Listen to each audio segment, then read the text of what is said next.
Hello, everybody out there in listener land. My name is Oliver G. This is the Earful Tower podcast, and someone sent in a request recently asking that I talk to a contemporary writer in Paris about what life is like as a contemporary writer in Paris. So in this episode, you're going to hear from a long, and I mean long-time friend of the show, Samuel Lopez-Barrantes. I call him Sam Barrantes. He's sitting in front of me.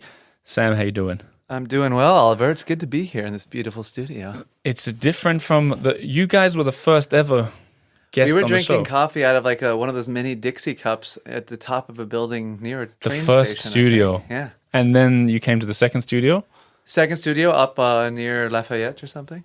Yep. And Yeah. then we've probably done recordings out on the streets and everything. You were my Hemingway for a little bit. Yeah, wow. This is the fourth time I think I'm doing No, something. it's got to be more than four times, that. surely. Yeah, no, surely. we did multiple Hemingway walks. Yeah. Not to mention a live video in Bout-Chaumont, bits and pieces. Anyway, there's a lot of background that we can touch on, but the main purpose of today is talking to a writer in Paris and all that comes with that. But we'll start with a little bit of music from Pres Maxson. This is the Earful Tower. Let's get into it.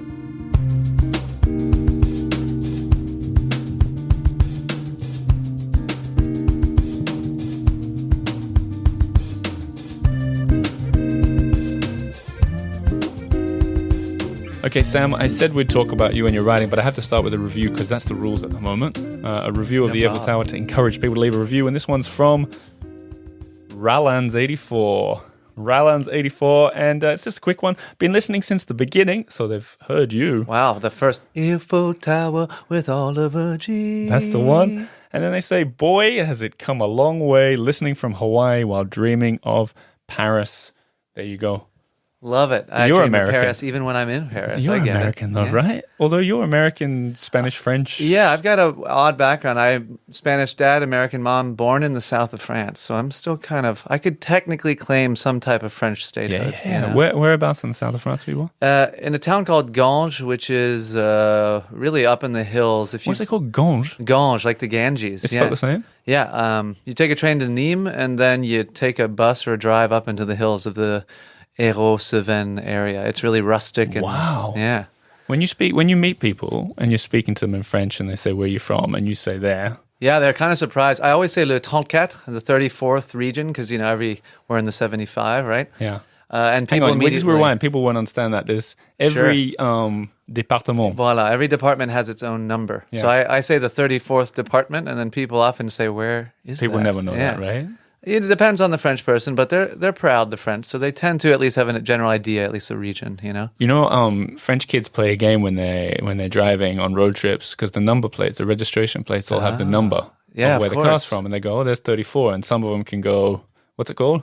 Le 34, Hérault. It's Yeah. called Hérault. Yeah, that's the département. There you go. See, we're learning so much. Look at that. But let's get out of the departments of France and into Paris, where you've been living for, goodness me, what is it now? It's been a while now. I mean, I came here in 2008 as a student, so I could kind of stick to that as the moment Paris became a reality for me. So that, 16 years now? Wow. You know what? Like, because we met really early in my stay in Paris. When was that? 2015? 15, Yeah. on the basketball courts. And I remember, because I didn't know really anyone when we met, I remember meeting you and you saying you're a writer. Yep. And I remember also you telling people then that you'd been living here for 6-8 years, whatever it was. Right. And in my head, you've always been here for 8 years. Fair. Right.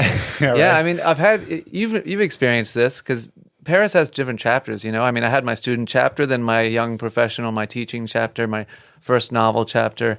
I imagine you as well, having been at the local before, and then the early years of Earful Tower. It feels like, in some ways, it is always 8 years because there always seems to be like a gray zone past that point of you got to remind me what was 2013 for me in Paris. I'd have to think about it, Yeah. And not to, like, now I've got a kid here. That's a whole new world, a whole new conversation started with people I meet. Sure. Suddenly I'm talking to parents at the park. But that's not what we're going to talk about. We're going to talk about writing. Yes. I think that there are a lot of people who, when they hear Sam, writer, Paris, from America, they're thinking dream. This guy's living the dream. And I would bet my bottom dollar that people say that to you. Sure. Often. Yeah. Yeah. What's your knee-jerk reaction to that statement? My first reaction usually is somebody's got to do it, kind of tongue in cheek, but I do definitely feel very fortunate that I was raised by parents who allowed me to believe in living my dream, whatever it was.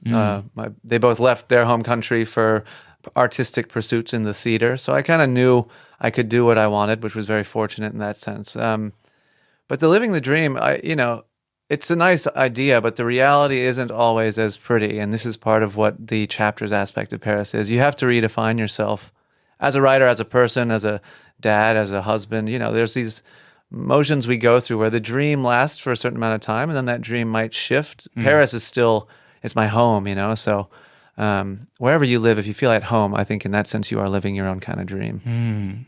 It feels like, you said first that you had a sort of self-deprecating, someone's got to do it response. Sure. Do you think that people don't really care for the answer when they ask those kind of questions? Yeah, I think it's a polite thing to say, certainly. I mean, not to throw my Americans under the bus, but we like to be polite, without necessarily scratching the surface of what the politeness leads to. Living the dream, the assumption is it's just luck and that you're doing it and you didn't really see any nightmares. Not that I've seen nightmares, but I do think living a dream is also kind of a psychological mindset to approach. If you choose to live in Paris as a writer, that's going to mean, unless you've got money from your family, whatever, it's going to mean poverty for a bit, however you define that. It's, below the minimum wage, or the SMIC as they call it. And you've got to find the right jobs that allow you time. I think this is something a lot of people forget about writing. It is a lifestyle, and much more, I think, than a profession or even a career. I think it's a choice to move through the world in which your words are how you make sense of it. So creating that space for yourself, whether it's a cafe terrace where you sit and watch and then write, or whether it's a walk along the river, maybe go to the Peloton for a drink and then walk with it. You have to create a world that allows you time and space to think so that you can write. And that comes with its own caveats. So when we talk about you as a writer, like I said, you introduced yourself as a writer to me when we met. You'd done a book. I just published my first book, yeah. And then the second book, which is fresh out. Very fresh, The Requisitions. Yes, indeed. That took you a long time to write. That took me 10 years of working on it, and you could probably easily make an argument it's taken me about 35 years, which is how long I've been alive, to make sense of that story. So, it's been a while. I'm very, let's talk about the monkey off the back, if that's still allowed to be said. You're the writer. I don't know what we're allowed to say anymore. But so that book's just come out, and we can talk a little bit in a moment about how you did it, and you sort of didn't go the conventional way with it. But like, I'm still curious about this Paris thing. Like, when people think of the dream, I think, and I keep coming back to this because I think it's because I hear this kind of thing too. Like I have I'm a podcaster here. It probably sounds like the dream to some people. I know people write that to me sometimes. And I wonder if that's something that's come from us all reading these books by people like Hemingway and so on, where we sort of put it up on this pedestal of this walking. You just said what you talked about, Peloton, coffee shop, walking along the Seine. It just sounds amazing. People come here, they live it for 6 days and 6 nights and then go back and they feel like that's where they want to be. Has your mindset changed over these 16 years? Yeah, and it was funny because we met right when I achieved what I thought the dream was as far as a writer in Paris.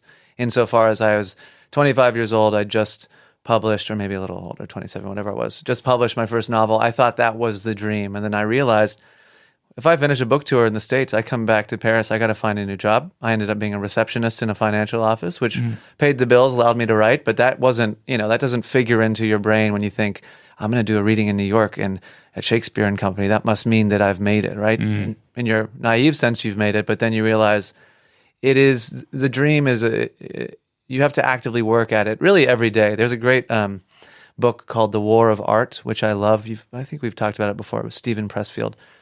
And there's a dictum which says, the warrior and the artist live by the same code of conduct. The battle must be fought anew every single day. Yeah. And I do, and we've talked about our writing, in our own ways.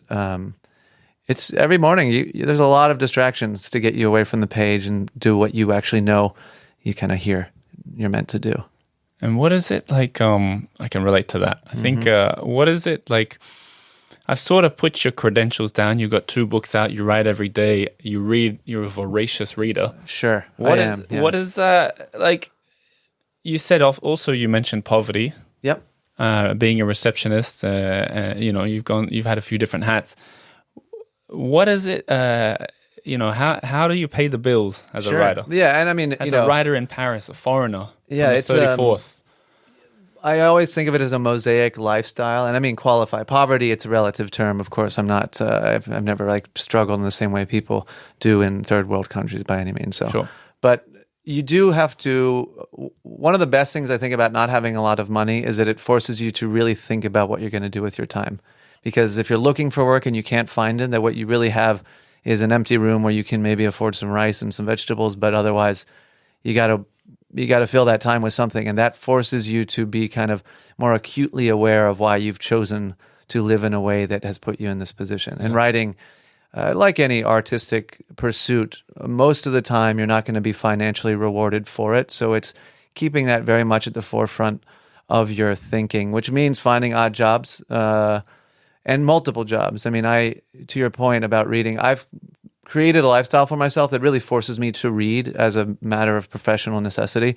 I run a literary salon with John Baxter, as you know, and I've taught at the Sorbonne and online lectures. That forces me to keep reading so that I'm also inspired to keep writing, because otherwise we can all fall into depression and anxiety of, I really wish I, at this age, had more money, was more stable, XYZ. So being able to feel like there's a purpose to the choice, because it is a choice, I think, is essential. And that, for me, is the mosaic lifestyle allows me to kind of move through different jobs, different gigs, different things. Slim and the Beast is a band. We had a great run. After 7 years, it was time to move on. That was its own chapter, right? So you're constantly kind of reinventing how to pay the bills, because that's what it is. It's bills. And bills are always going to be there. I think work is work and life is life, and I very much separate the two in that sense. But, like you said, I read because I find jobs that force me to read. Yeah, but when you say it's a choice, so you say it's a choice. Of course, it's a choice to be a writer. You could have stuck with the receptionist job and moved your way. I don't know, whatever that was. You could have moved your way up there. How, like, because that's your main thing. Like, I'm trying to relate it to myself because that's all I really know. I got a podcast. Right. I write as well, but I do tours as well. I've got like a few different things, a few different ways that all sort of builds into one thing. But I don't go, I bleed to be a podcaster. That's who I am. Right. Whereas it feels to me that you would tattoo "I'm a writer" on your chest because that's who you are. How, like, when your first book came out and, it wasn't a New York Times bestseller. Right. And your second book's only just come out, hasn't had time to be anything yet. Sure. Are there times when you're just like, because you got to pay the bills, you're just like, what am I doing? Good or question. Or is it just always like, this is it, I don't care? I used to have more of the what am I doing, but I found kind of a certain peace with it, partly because I had a bit of, again, success in a kind of generic sense of publishing a book and getting to see what that meant on a bookshelf. And then Slim and the Beast is a band, being able to be on stage in front of thousands of people, the validation that I had sought for so long with art and really fulfilling the ego, I kind of checked those boxes off, I felt like, with both music and the publishing of a novel. So for me now, there is a certain serenity that comes with, and this is part of why I did the book independently, is that I've had that itch scratched before, and I'd love to be a New York Times bestseller, but it's no longer the goal, and it was when you're in your 20s, of course, and everyone who's out of their 20s now, or maybe still in their 20s, would attest to this, right? You have these dreams and expectations of yourself, also expectations of your family or society, whatever it is. You start to realize what's actually important. And for me, what's most important is finding the daily time to have that headspace to lose myself in a story, because I really do become anxious and kind of just an annoying person, both to myself and then give it a week to other people. If I don't write, I become just a kind of cranky person. Yeah. Can we talk about literally writing in Paris? When you sit down, you're doing it at home or you're going to the... Good question. I think there was a thing that a lot of people used to take their laptops to cafes. Yes. Today, I took my laptop out in the cafe to show my wife something quickly. And the barista just shook his head. He even did the like I'll slit your throat thing. Oh wow! As in cut that out. And I wasn't there. I was with someone. Sure. My point being, it's not as easy perhaps to sit in a cafe for 4 hours like it was 10 years ago. No, you have to pick your spaces. One of the challenges of living in Paris is that apartments are small, which means that your house is, as you know, becomes your entire space of living. So I think people don't get that who live abroad. Yeah. And my writing space is the same place where I watch The Wire on repeat, or where I watch Seinfeld, or where I play video games, where I eat my dinner. So I write in a couple different places that have been consistent. I've mentioned Au Chat Noir in the past, which is just one of my favorite dives, mostly because it's cheap coffee and no one bothers you. You can sit there for 4 hours. But to your point, and I don't even know if it's a bad thing, a lot of cafes are banning laptops, which I actually think for my next novel, whatever it will be, is going to be handwritten first. Right. Just because it's a different way of interacting with the word. Interesting. Yeah. Interesting. Mm-hmm. I bet you got messy handwriting. I do have pretty messy handwriting, but I understand it, you know? It's like Da Vinci. You just write something that only you can understand. Well, that's the thing. I can type so much faster than I write, which also leads to its own problems of being too flowery with my language, or otherwise just too many words. And I end up cutting. Yeah. I mean, my latest novel, I cut, I think, when all is said and done, about 70,000 words from the original. That's frightening. Yeah. That's frightening. But what about, you're good with the libraries. You've introduced me to a few. I love libraries. It's a good time to shout out to people who aren't writers, but maybe want to visit some Paris libraries. Can you recommend any? I can. So the most elegant one that I've been to is in the top of the Hôtel de Ville. You have to go through security and have a library card, which is free to get. It takes a bit of effort, which I think anything worth doing does, to get up. The Bibliothèque Historique de Paris, which is in the Marais, is easily accessible. It's on a ground floor. That's one of the oldest hôtels particuliers in the city. So that's beautiful too. Libraries, the one challenge in France is that you usually go to a library and they'll give you a place to sit at. This depends on the library. Hôtel de Ville doesn't have this, but the one in the Marais does. But when I'm sitting at a long table with, 15 people around me, I don't have the same headspace for being in my own world as if I'm looking at a window or even looking at a cafe terrace, or feel like I'm a bit more insulated. So I tend to go to libraries for more research and kind of email work, as it were, or reading books and taking notes. If I'm being creative, my favorite place is the Pompidou, the Mezzanine Cafe in the Pompidou. So that's when you walk in the main entrance and you look up to your right? Is that what I'm thinking? Because if you go up there, no one will bother you. In fact, you have to get people's attention. You have to go up to order your coffee. And you can sit there for hours. They have even kind of big conference tables. And you're also... I have a year pass to the Pompidou. You go see a Kandinsky or Picasso in 10 minutes with a year pass if you're bored and want to stand up and stretch. How much does it cost for this year pass? Well, as a teacher, I get €27 pass for the year. Wow. Yeah. Now, if you're not a teacher, it's $60 for the year, which is still an insane deal. I always wanted to become an annual member of, when I used to live in Montmartre, there's the Musée de Montmartre. Oh man, it's so beautiful. The Renoir Garden. I was like, this is the best $70 you'll ever spend. And then the Rodin Museum as well, because I used to live close to that for a time. If you could write in that garden. I mean, Montmartre too, they have a little coffee shop, right? Yeah. If you could sit in there. Last time I went there, I saw a female surrealist exhibit and was, blown away. But just seeing that garden, I was like, man, this might be worth the annual pass. That's the thing. And it's always empty. Yeah. Because if you pay the day pass, it is a bit steep. It's €15 or something to get in. Yeah. But the annual pass was probly $100. There you go. Yeah. And that's it's a nice way that Paris looks after its residents as well, So the it really tourists does. are never going to get that annual pass. Let's talk about your new book, The Requisitions. Yeah. I got it. I've just started reading. You were there on the first night it was seen by anyone in the world. I was at the book launch. Yeah. Yeah. With my son. With your son. Who was filming the event. He was there. He was killing it too. I figured I'd start him early on books and stuff. On literature. But let's talk about it for people who aren't following your journey yet. Hopefully they will after listening to you talk. Give me the elevator pitch of this book, and then I want to talk about how you made it. Yeah, so the elevator pitch is, my mother has told me this story many times. I was an 8-year-old boy, and I climbed up on a bookshelf, and I reached up on my tiptoes to grab a book, The Rise and Fall of the Third Reich by William Shirer. And from that moment onwards, I became obsessed with the history of the Second World War and the Holocaust. Went through a master's studying this subject, trying to understand the total kind of spectrum of human behavior and cruelty. This novel is about a little boy who climbed up on a bookshelf and who ended up writing a novel to understand why he did it. That's the elevator pitch.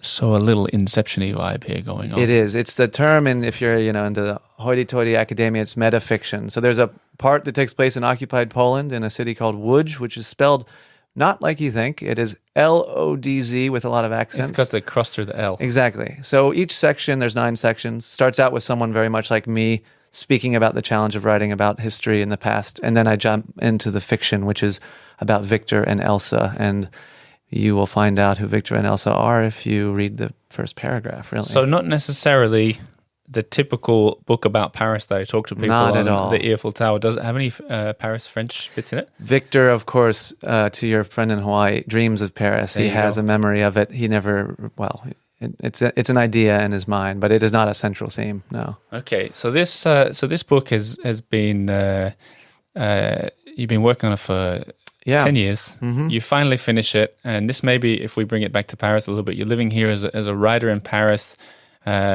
working different jobs to earn a crust. Exactly. It comes time to publish it. Yep. What do you do? Great question. So when I say 10 years, there stops and starts, like with a book. There was about a 2-year period where I was doing a MFA in creative writing. I didn't even look at it. I was convinced it was a dustbin book and I'd never think of it again. And then COVID hits and I rewrite the entire manuscript in much more my own voice. So I wanted to publish this independently for multiple reasons. The main one is because it really, it is so empowering, as you know, to create your own work and do it yourself. Having experience with a music label and a more traditional publisher, I actually bought back my rights to the first novel because I wanted to be able to sell a book to a friend without having to go through however many middle people. Sure. So what I did was I contacted my old editor of my first novel. I contacted a copy editor, Carrie Chappell here, who's a fantastic poet.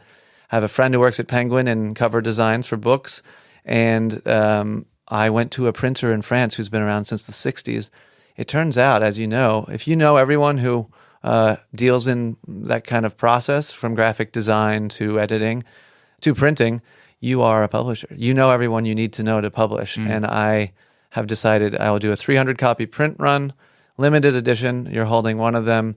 When that is finished, I can do another run, maybe a larger run. If an agent's interested, sure, but my goal right now is to own the work and retain the rights myself. And it really, once I did it, my wife, Augusta Sagnelli, who takes The listeners know Augusta many Sagnelli. photos, Yeah. as you know, she was essential in both the edits and also the design and putting the book together. And what a lucky guy I am to have a partner who, like you, who not only is an artist in their own right in an incredible, inspiring way, but also pushes us to be our best selves. So it was really an empowering experience. And I, who knows, maybe if someone wants to buy it and print thousands and thousands of copies, why not? But it's nice to feel that I have a choice now versus feeling like I don't use the term self-publish anymore. Independently I like it. published, I noticed that, actually. I think self-published became a dirty word. It did. And I also think, because I've independently published everything I've ever done. Yeah.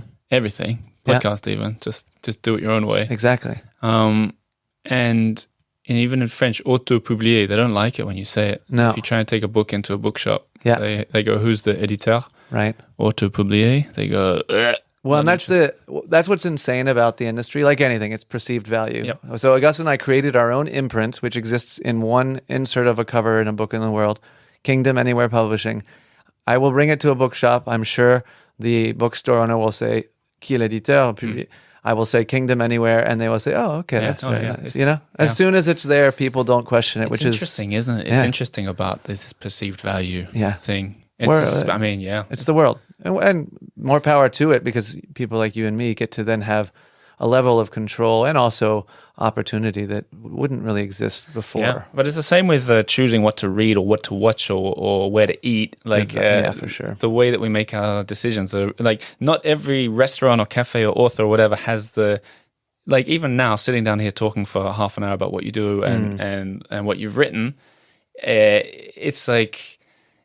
there are different ways to get your word out there. Of course. In the world. The whole thing, like, it's time to reinvent some of the ways that we do these things, I think. Well, and I think, you've been an inspiration since the beginning. Because you were working at the local and then changed your kind of entire career path.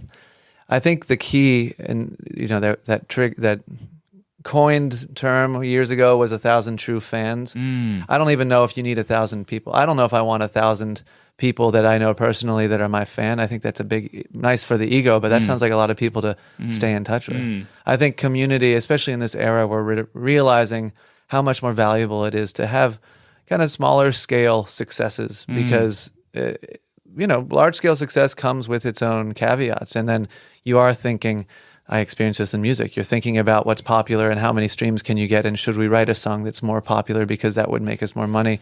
Is that the goal? It might be, but it might not be. And these are, when business comes in, it's fantastic, but it's also part of what I think living in Paris has always taught me consistently is that I can live here very comfortably, and I can know my baker, my pharmacist, and a couple readers of my book and listeners of the Earful Tower, and feel like I have a great, thriving community that's more than I could ever ask for.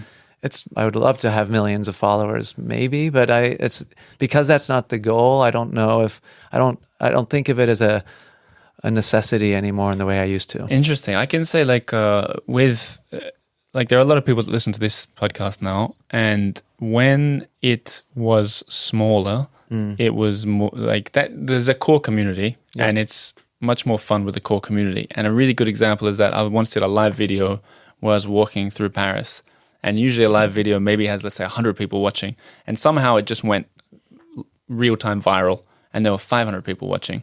And so those extra 400 weren't followers or fans. They didn't care. And how quickly it disintegrated into people putting like racist comments and stuff. Oh my God. I was like, this isn't fun. For a live Paris walk? Yeah. Come on. But they were finding ways of making it. I was blocking people, and I was like, I've never had to block people on a live video. Anyway, this is just the point is, even like you think you want 500 live viewers every time, right? But it turned out that 100 was way better. Sure. Same thing with this podcast. Like, you know, it's not on the front page of the New York Times, right? But it's got a great community, and it's nice to be able to interview. Well, and the I think people that's the value of being aware of that, because it's totally fine if you want it, but to just be kind of unconscious about expecting, you know, if you start an Instagram, the goal is to get 10,000 followers, whatever.